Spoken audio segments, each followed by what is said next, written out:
तहत का यह जैव प्रक्रिया के तहत एक महत्वपूर्ण प्रक्रिया श्वसन होती है। आप लोग जानते होइएगा श्वसन एक जटिल प्रक्रिया है जो सजीव में संपादित होती है और प्रत्येक जीव बाहरी वातावरण से ऑक्सीजन ग्रहण करते हैं और शरीर के अंदर अनेक प्रकार के रासायनिक प्रक्रियाएं होती है जिसके फलस्वरूप ऊर्जा का निर्माण होता है। इस प्रक्रिया को हम श्वसन कहते हैं। श्वसन एक अनिवार्य प्रक्रिया है जो प्राय सभी सजीव प्राणियों में हुआ करता है। कोई भी सजीव ऐसा नहीं है जो सांस नहीं लेता हो और जब लोग ये सांस लेना बंद कर देते हैं तो उस समय में कहा जाता है कि वो मर चुका है। तो इस प्रकार से श्वसन जो है एक महत्वपूर्ण प्रक्रिया है और इसके द्वारा शरीर में ऊर्जा का निर्माण होता है और यह ऊर्जा विभिन्न जैविक क्रियाओं के संपादन में हमें सहायता प्रदान करती है। तो ये श्वसन प्राय दो प्रकार के होते हैं। एक को कहा गया है ऑक्सी श्वसन और एक को कहा गया है अनॉक्सी श्वसन। ऑक्सी श्वसन को वायवीय श्वसन भी कहा गया है, यानी वायु की उपस्थिति में यानी ऑक्सीजन की उपस्थिति में जो जीव सांस लेते हैं। प्राय आप लोग जानते होइएगा कि जितने भी सजीव होते हैं वे सभी ऑक्सीजन गैस ग्रहण करता है और शरीर के अंदर अनेक प्रकार की उपापचय की प्रक्रियाएं संपादित होती है जिसके परिणाम स्वरूप ऊर्जा का निर्माण होता है और उत्पाद के रूप में ऊष्मा का निर्माण होता है एवं कार्बन डाइऑक्साइड गैस निर्मित होती है। जो कार्बन डाइऑक्साइड गैस जो है वो शरीर से बाहर निकाल दिया जाता है। तो इस प्रक्रिया को हम कहेंगे ऑक्सी श्वसन। और एक होता है अनॉक्सी श्वसन। अनॉक्सी श्वसन का मतलब हुआ कि ऑक्सीजन की अनुपस्थिति में। कुछ पुस्तक में अनॉक्सी श्वसन को अवायवीय श्वसन भी कहा गया है, यानी वायु की सीमित मात्रा माने अत्यल्प मात्रा की उपस्थिति में क्या होता है तो श्वसन की क्रिया संपादित होती है। कुछ ऐसे सूक्ष्म जीव होते हैं जिसे जीवित रहने के लिए कम मात्रा में ऑक्सीजन की आवश्यकता होती है और ऊर्जा का निर्माण होता है उसके शरीर में, लेकिन कम मात्रा में ऊर्जा का निर्माण होता है। शारीरिक विभिन्न क्रियाओं को संपादित करने के लिए उन जीवों को कम ऊर्जा की ही आवश्यकता होती है। तो इस प्रकार से आप लोग जान ली होइएगा कि श्वसन प्राय दो प्रकार के होते हैं, ऑक्सी श्वसन और अनॉक्सी श्वसन। अब देखिए कभी कभी ऐसा पूछा जाता है कि ऑक्सी श्वसन और अनॉक्सी श्वसन में अंतर बतावे। तो ऑक्सी श्वसन और अनॉक्सी श्वसन में अगर अंतर पूछा जाएगा तो दोनों का परिभाषा भी आप लिख सकते हैं, नहीं तो पॉइंट के रूप में भी इस प्रश्न का उत्तर लिखा जा सकता है।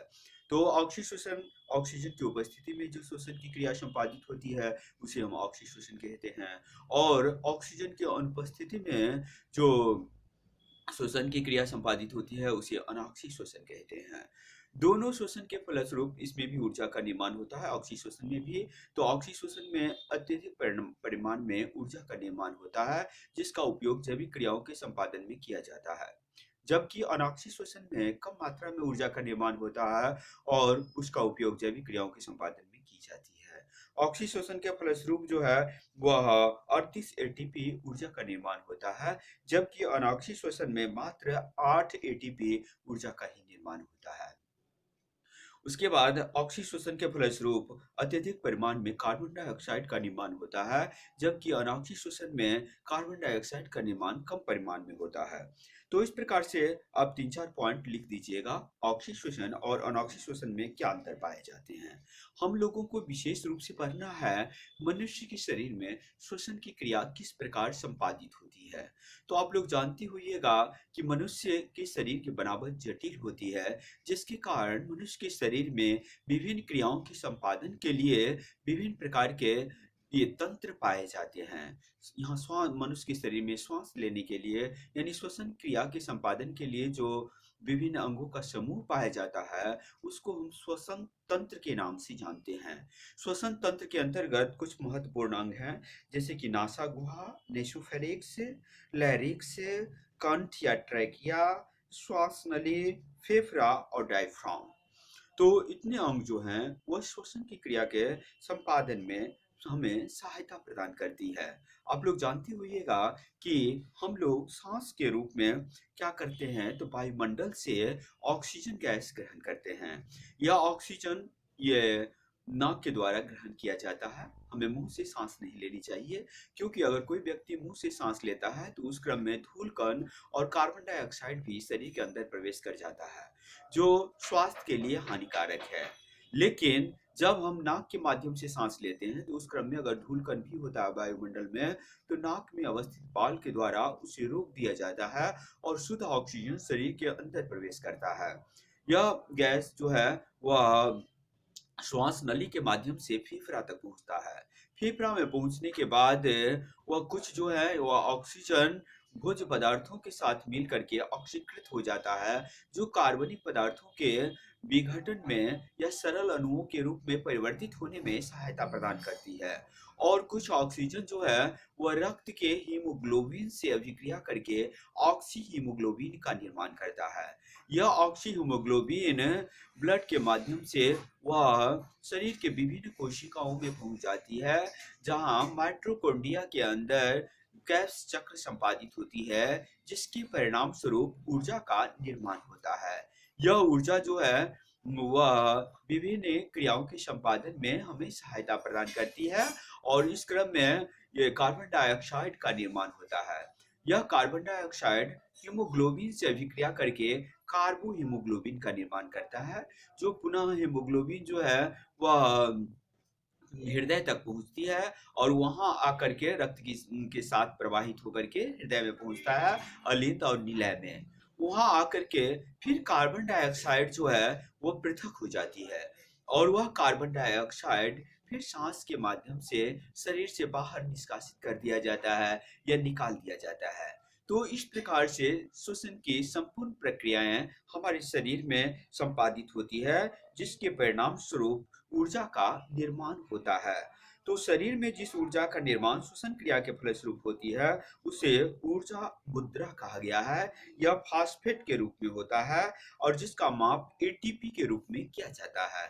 आप लोग जानते ही होइएगा कि एटीपी का फुल फॉर्म होता है एडिनोसाइन ट्राइफॉस्फेट, और इस रूप में यह ऊर्जा जो है एटीपी के रूप में संचित हो जाती है।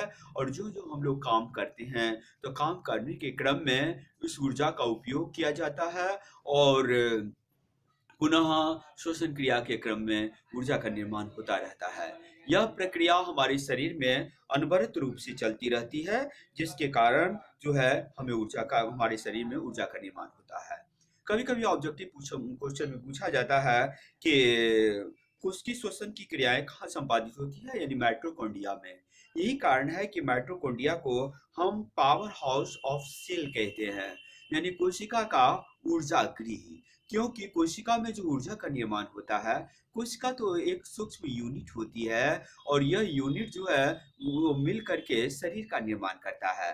हर एक कोशिका को ऊर्जा की आवश्यकता होती है। अगर यह ऊर्जा नहीं मिले या कोशिका में ऊर्जा का निर्माण नहीं हो, तो उस अवस्था में हम कोई कार्य नहीं कर सकते हैं, क्योंकि प्रत्येक कार्य को संपादित करने के लिए हमें ऊर्जा की आवश्यकता होती है। बोलने के लिए, चलने के लिए, खाने के लिए, देखने के लिए, या किसी भी क्रिया को जो हम संपादित करते हैं, उन क्रियाओं के संपादन में ऊर्जा का विशेष महत्व होता है। और इस ऊर्जा के निर्माण में श्वसन की क्रिया अपनी महत्वपूर्ण भूमिका निभाती है। आप लोग जानते हुएगा, जब कोई आदमी दौड़ता है या शारीरिक वर्क ज्यादा करता है, तो उस स्थिति में वह हांफने लगता है, यानी बहुत तेजी से सांस लेता है, हृदय की गति बढ़ जाती है। इसका कारण यह है कि अधिक से अधिक मात्रा में ऊर्जा की खपत होती है शरीर में, तो उसके निर्माण के क्रम में ऑक्सीजन गैस की मांग बढ़ जाती है, और उस मांग की आपूर्ति करने के लिए अधिक से अधिक तेजी से लोग सांस लेने लगता है। और ये सांस लेने के क्रम में क्या होता है, तो पुनः ऑक्सीजन शरीर के अंदर प्रवेश करता है और ऊर्जा का निर्माण होता है। यही कारण है कि दौड़ने के क्रम में लोग हाँफने लगते हैं, या शारीरिक कार्य करने के क्रम में भी लोग हाँफने लगते हैं। तो इस प्रकार से श्वसन की क्रिया जो होती है वह मुख्य रूप से ऊर्जा के निर्माण में हमें सहायता प्रदान करती है। कभी कभी ऐसा पूछा जाता है क्वेश्चन के रूप में कि मानव में कार्बन डाइऑक्साइड और ऑक्सीजन का परिवहन जो है वह किस प्रकार होता है। ये तो आपको हम पहले ही बता चुके हैं कि जब कोई आदमी सांस लेता है, तो नाक के माध्यम से ऑक्सीजन शरीर के अंदर प्रवेश करती है, और अंदर शरीर के अंदर जाने के बाद वह फेफड़ा से हृदय में भेजा जाता है। हृदय में अलिंद और निलय दो कोष्ठक होते हैं और इस अलिंद निलय में जाकर के वो ब्लड में उपस्थित जो है वह हीमोग्लोबिन से अभिक्रिया करके ऑक्सी हीमोग्लोबिन का निर्माण करता है। यह ऑक्सी हीमोग्लोबिन रक्त के साथ प्रवाहित होकर प्रत्येक कोशिका तक पहुंच जाती है। कोशिका के अंदर उपापचय की क्रिया होती है, माने ऑक्सीकरण की क्रिया होती है और इस ऑक्सीकरण की क्रिया के फलस्वरूप ऊर्जा का निर्माण होता है और कार्बन डाइऑक्साइड का भी निर्माण होता है। इस क्रम में ऊष्मा भी का भी निर्माण होता है। यह ऊष्मा शरीर के ताप को संतुलित रखने में भी सहायता प्रदान करती है। तब वहाँ जो कार्बन डाइऑक्साइड है वो पुनः हीमोग्लोबिन से अभिक्रिया कर लेता है और कार्बोहीमोग्लोबिन का निर्माण करता है। यह कार्बोहीमोग्लोबिन जो है वह पुनः रक्त की सहायता से फिर हृदय में पहुंचता है, जहां उसको बाइफरकेट यानी अलग किया जाता है और यह कार्बन डाइऑक्साइड जो है वह फेफड़ा में पहुंच जाती है। पुनः हम लोग जब सांस छोड़ते हैं तो कार्बन डाइऑक्साइड गैस जो है वह शरीर से बाहर निष्कासित हो जाती है। अब देखिए आगे है कि परिवहन, यानी हमारे शरीर में विभिन्न पदार्थों का परिवहन होता है, एक जगह से दूसरी जगह स्थानांतरण होता है। यह स्थानांतरण का होना अति आवश्यक है क्योंकि प्रत्येक कोशिका जो होती है वह जीव शरीर का जो होता है कार्यात्मक इकाई होती है और संरचनात्मक इकाई होती है। प्रत्येक इकाई को समान रूप से ऊर्जा का होना आवश्यक है प्रत्येक इकाई के पास। अगर ऊर्जा नहीं होगी तो वह इकाई जो है वह काम करना बंद कर देगा और हमें विभिन्न प्रकार के कठिनाइयों का सामना करना पड़ेगा। परिवहन के लिए मानव शरीर में जो परिवहन की क्रिया संपादित होती है इसमें हृदय का महत्वपूर्ण स्थान होता है, क्योंकि हृदय जो होता है उसमें खासकर संकुचन और अनुशीतलन की क्रिया संपादित होती है। माने सिस्टोल और डायसिस्टोल होता है। ये सिस्टोल या डायसिस्टोल क्या है? तो आप लोग जानते हुएगा जब हम लोग सांस लेते हैं तो फेफड़ा फैलता है। इस क्रम में हृदय में फैलाव की क्रिया होती है, जिसके कारण हृदय में जो शुद्ध रक्त होता है यानी ऑक्सीजन युक्त रक्त वो शरीर के विभिन्न भागों में फैल जाती है और पुनः जब हम सांस छोड़ते हैं तो फेफड़ा सिकुड़ता है, यानी हृदय में डायसिस्टोल की क्रिया होती है, अनुशीतलन की क्रिया होती है और इस अनुशीतलन की क्रिया के क्रम में माने सिकुड़ने के क्रम में क्या होता है पूरी बॉडी का रक्त जो होता है वह पुनः वापस हृदय तक पहुंच जाता है। जो अशुद्ध रक्त होता है उसमें कार्बन डाइऑक्साइड की मात्रा अधिक होती है और हृदय के द्वारा जो है वह अलग कर दिया जाता है और अलग करके फिर कार्बन डाइऑक्साइड फेफड़ा को भेज दिया जाता है और वह ऑक्सीजन जो कार्बन डाइऑक्साइड जो है वो शरीर से बाहर निष्कासित कर दिया जाता है।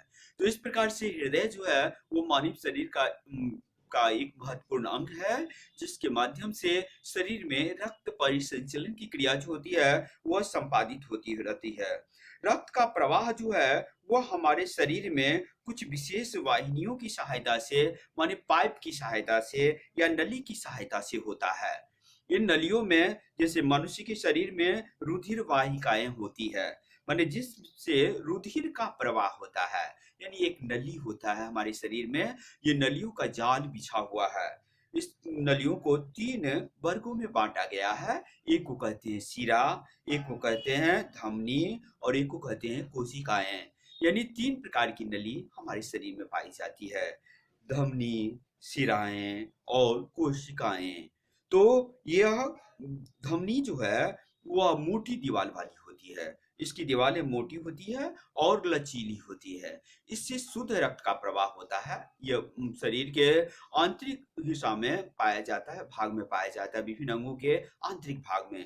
क्योंकि यह मोटी नली है, अगर यह क्षतिग्रस्त हो जाए या कट जाए तो 1 मिनट भी नहीं लगेगा, शरीर का सारा ब्लड जो है वो बाहर निकल जाएगा और व्यक्ति की मृत्यु हो जाएगी। इसलिए शरीर के अंदर पाया जाता है और इसमें शुद्ध रक्त हृदय से जो होता है वह ऑक्सीकृत ऑक्सीजन युक्त रक्त जो होता है वो प्रवाहित होकर के शरीर के विभिन्न भागों तक पहुंचती है। फिर शरीर के विभिन्न भागों से जो अशुद्ध रक्त है जिसमें कार्बोहीमोग्लोबिन पाया जाता है उसको लेकर के ये शिरा के माध्यम से पुनः हृदय तक पहुंचता है। यह थोड़ा ऊपरी परत में पाया जाता है, थोड़ी पतली पाइप होती है और इसकी नलियां जो होती है वो पतली होती है। कोशिकाएं जो है वो पतली पतली बाल जैसी संरचना होती है, जिससे रक्त का प्रवाह हमारे शरीर में होता रहता है। शरीर के विभिन्न भागों में अगर कभी डिप कट जाए तो आप वहाँ देखिएगा कि पतला-पतला उजला धागा की तरह आपको दिखाई देगा। थोड़ी देर के बाद वहाँ पर रक्त की बूंदें दिखाई देंगी। यानी वह जो है वह कोशिकाएँ हैं और जिससे रक्त का प्रवाह होता है। तो इस प्रकार से कभी-कभी शिरा और धमनी में अंतर भी पूछा जाएगा या यह एक इम्पोर्टेंट क्वेश्चन के रूप में आता है। आप इसको परिभाषा के रूप में या पॉइंट के रूप में अलग-अलग लिख सकते हैं, यह लिख लिख लीजिएगा।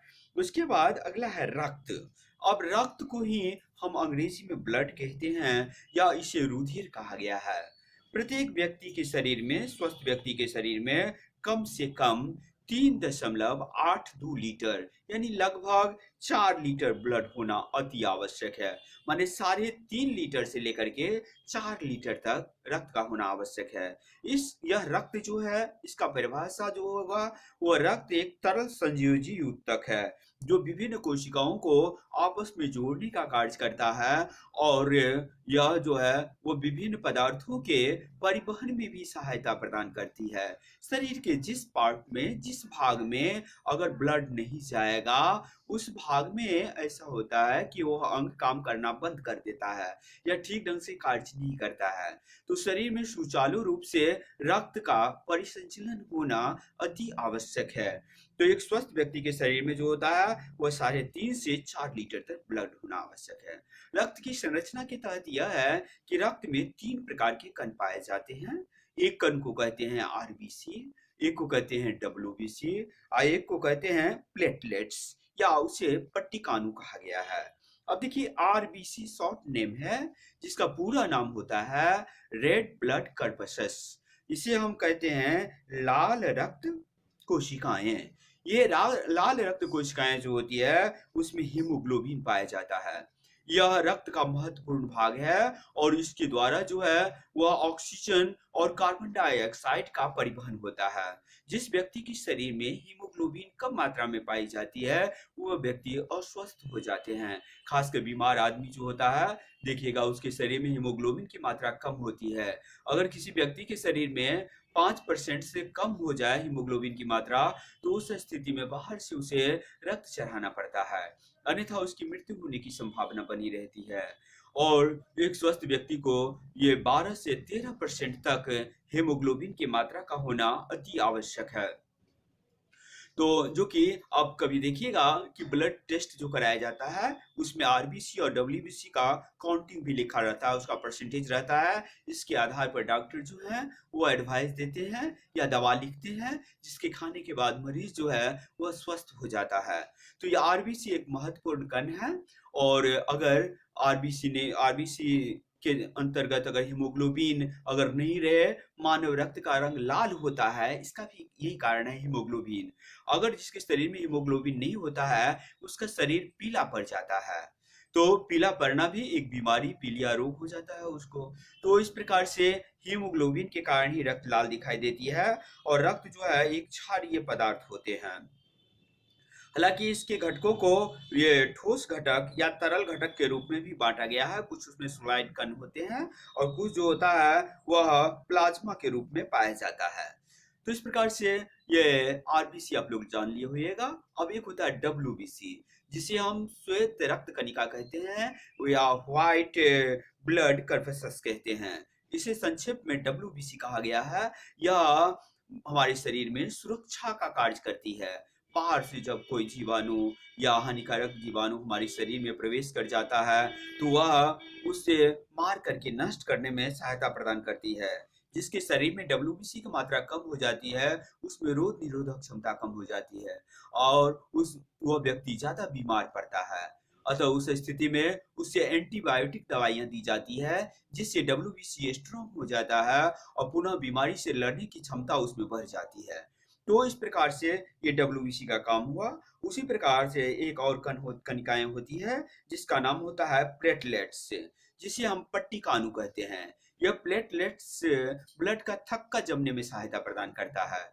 आप लोग जानते हुएगा कि ब्लड जो है वो लिक्विड अवस्था में होती है, लेकिन जब कभी कट जाता है तो अगर उसको थोड़ा पकड़ के रखिए तो थोड़ी देर के बाद वो स्वयं जमने लगता है या जम जाता है, ऑक्सीजन के संपर्क में आकर के वो जम जाता है। जिससे रक्त का प्रवाह रुक जाता है और व्यक्ति के शरीर से ब्लड अधिक मात्रा में प्रवाहित नहीं होती है। हालांकि कुछ ऐसे व्यक्ति होते हैं जिसके शरीर में प्लेटलेट्स नहीं पाया जाता है, तो उस स्थिति में अगर उसको कहीं कट फट जाए तो रक्त का प्रवाह ज्यादा होता है, शरीर से बहुत रक्त बाहर निकल जाते हैं और उसके शरीर में रक्त की कमी हो जाती है। तो ये प्लेटलेट्स भी रक्त का थक्का जमने में सहायता प्रदान करता है। तो इस प्रकार से आप लोग जान लिए होइएगा कि रक्त में 3 प्रकार के कण होते हैं, आरबीसी, डब्ल्यूबीसी और प्लेटलेट्स से, और तीनों का अपना अलग अलग कार्य है। यह रक्त जो है हमारे शरीर का एक महत्वपूर्ण घटक माना गया है। यह रक्त विभिन्न क्रियाओं के संपादन में सहायता करती है। सबसे पहले यह ऑक्सीजन का परिवहन करता है, उसके बाद यह कार्बन डाइऑक्साइड का परिवहन करता है। श्वसन क्रिया के क्रम में जो है वह कार्बन डाइऑक्साइड को शरीर से बाहर निकालने में भी सहायता प्रदान करता है। उत्सर्ज्य पदार्थों को शरीर से बाहर निकालने में सहायता प्रदान करती है और शरीर का ताप संतुलन में भी सहायता प्रदान करता है। पचे हुए भोजन जो होते हैं, आप लोगों को हम बताए थे कि हमारे शरीर में भोजन का पाचन होता है। जब पाचन की क्रिया छोटी आंत में पूर्ण रूप से संपादित हो जाती है तो उसमें जो विभिन्न प्रकार के जो कण पाए जाते हैं, छोटे छोटे कण, वह कण जो है अवशोषित कर लिया जाता है विलायिकाओं के द्वारा और जो रक्त में भेज दिया जाता है। और रक्त में जब वही ऑक्सीजन जब हम सांस के माध्यम से ग्रहण करते हैं तो वह कार्बनिक पदार्थ जो है वह ऑक्सीजन से अभिक्रिया करके ऑक्सीकृत हो जाता है और एनर्जी फॉर्मेट करता है, ऊर्जा का निर्माण करता है। उस ऊर्जा के कारण हम लोगों में कार्य करने की क्षमता उत्पन्न होती है और हम लोग विभिन्न कार्यों को संपादित करते हैं। हार्मोन के परिवहन में भी रक्त सहायता प्रदान करता है। अब देखिए, हमारे शरीर में एक और द्रव होता है जिसे लिम्फ या लसिका कहते हैं। यह हल्के पीले रंग का द्रव होता है और उसे लसिका कहा गया है। यह भी एक प्रकार का रक्त ही है, लेकिन इसको उजला रक्त भी हम कह सकते हैं और हल्का पीला रंग लिए हुआ रहता है, यानी पीला रक्त कह सकते हैं, जिसका प्रवाह हमारे शरीर में होता है। जो कि यह रक्त के रक्त वाहिनियों के बगल में एक समांतर रक्त वाहिनियां पाई जाती है, जिससे लसिका का प्रवाह जो है वह होता रहता है। यह शरीर को ये बाहरी संक्रमण से सुरक्षा प्रदान करता है। प्रोटीन और वसा के अणु जो होते हैं इसमें पाए जाते हैं और जल भी इसमें पाया जाता है। तो लसिका भी यह रक्त की तरह ही एक सूक्ष्म कणों से बना हुआ ये द्रव पदार्थ होता है, यह द्रव पदार्थ होता है जिसका प्रवाह हमारे शरीर में होता है और यह विभिन्न क्रियाओं के संपादन में भी सहायता प्रदान करती है।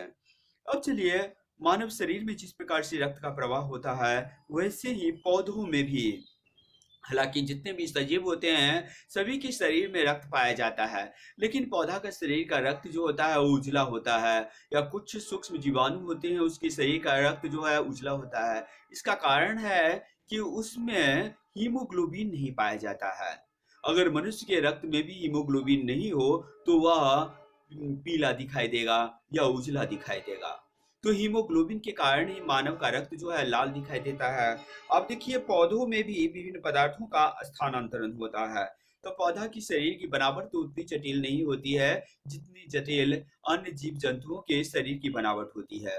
तो पौधा में विभिन्न पदार्थों के परिवहन के लिए प्रायः 2 प्रकार के ऊतक पाए जाते हैं। उन ऊतकों को हम जाइलम ऊतक और फ्लोएम ऊतक कहते हैं। तो ये जाइलम ऊतक क्या करता है, तो जमीन से जल और खनिज लवण को अवशोषित करके या पत्तियों तक पहुंचाने का कार्य करती है। और पत्ती में प्रकाश संश्लेषण की क्रिया होती है, जिसके संदर्भ में हम पिछले वीडियो में ही आप लोगों को बता चुके थे कि प्रकाश संश्लेषण की क्रिया किस प्रकार से पौधों में संपादित होती है।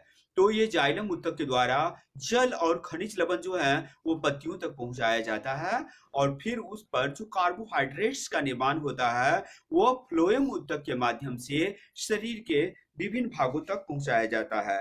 तो इस प्रकार से जाइलम और फ्लोएम ये दोनों ऊतक जो हैं वह विभिन्न पदार्थों के परिवहन में सहायता प्रदान करती है। तो इस प्रकार पौधों में परिवहन होता है और इस क्रम में वाष्पोत्सर्जन की क्रिया भी संपादित होती है। वाष्पोत्सर्जन क्या है, तो यानी पौधों से जो वाज्य जल या एक्स्ट्रा जल जो होता है वो वाष्प के रूप में पत्तियों के माध्यम से बाहर निष्कासित किया जाता है। इस प्रक्रिया को वाष्पोत्सर्जन कहते हैं। वाष्पोत्सर्जन के कारण ही पेड़ पर जो है जल से जल या खनिज लवण जो है वो ऊपर पत्तियों तक पहुंचता है, क्योंकि वाष्पोत्सर्जन होने के क्रम में ऊपर का दबाव कम हो जाता है और नीचे का दबाव जो है वो ज्यादा होता है दाब, जिसके कारण उच्च दाब से निम्न दाब की ओर उसका प्रवाह होती है। और पौधे बड़े बड़े वृक्ष तो 300-300 मीटर ऊंचे होते हैं, 400-400 मीटर ऊंचे होते हैं। उसके शिखर तक जो है वो जल और खनिज लवण आसानी से पहुंच जाती है, और पत्ती तक पहुंचने के बाद वहां प्रकाश संश्लेषण की क्रिया संपादित होती है, और जिससे विभिन्न प्रकार के यानी कार्बोहाइड्रेट्स बनता है या अन्य विभिन्न प्रकार के पदार्थों का जो है वह निर्माण होता है, जिसका उपयोग करके अन्य जीव जंतु अपना आहार या भोजन प्राप्त करता है। तो इस क्रम में आपको ऐसा पूछा जाएगा कि पादप में जल और खनिज लवण का परिवहन कैसे होता है, तो वही जाइलम ऊतक के द्वारा जल और खनिज लवण जो है, या जिसे जाइलम वाहिनियां भी कहते हैं, इसके द्वारा जल और खनिज लवण पत्तियों तक पहुंचती है। वैसे ही ऐसा प्रश्न पूछा जा सकता है कि पादपों में भोजन का वहन जो होता है या स्थानांतरण कैसे होता है। तो पादपों में पत्तियों में आप लोग जानते होइएगा कि प्रकाश संश्लेषण की क्रिया पत्तियों में संपादित होती है, जिसके फलस्वरूप कार्बोहाइड्रेट्स का निर्माण होता है। यह कार्बोहाइड्रेट्स जो है वह विभिन्न भागों तक पहुंचाने में फ्लोएम ऊतक सहायता प्रदान करती है। तो जाइलम ऊतक में विभिन्न पदार्थों का परिवहन जो होता है एक ही दिशा में होती है, जबकि फ्लोएम ऊतक में भिन्न भिन्न दिशाओं में, यानी पौधा के जो भिन्न भिन्न शाखाएं होती है, टहनियां होती है, उसमें होती रहती है। तो भिन्न भिन्न दिशाओं में वो चलती हुई जो है वो शरीर के विभिन्न भागों तक पहुंचती है। तो इस प्रकार हम आशा करते हैं कि आप जंतुओं में परिवहन या शोषण की क्रियाएं जो है, या पादपों में परिवहन या शोषण की क्रिया किस प्रकार से संपादित होती है, और इसके संदर्भ में आप लोग जान लिए होइएगा। फिर हम लोग अगले वीडियो में इससे अगले टॉपिक के संबंध में विशेष अध्ययन करेंगे।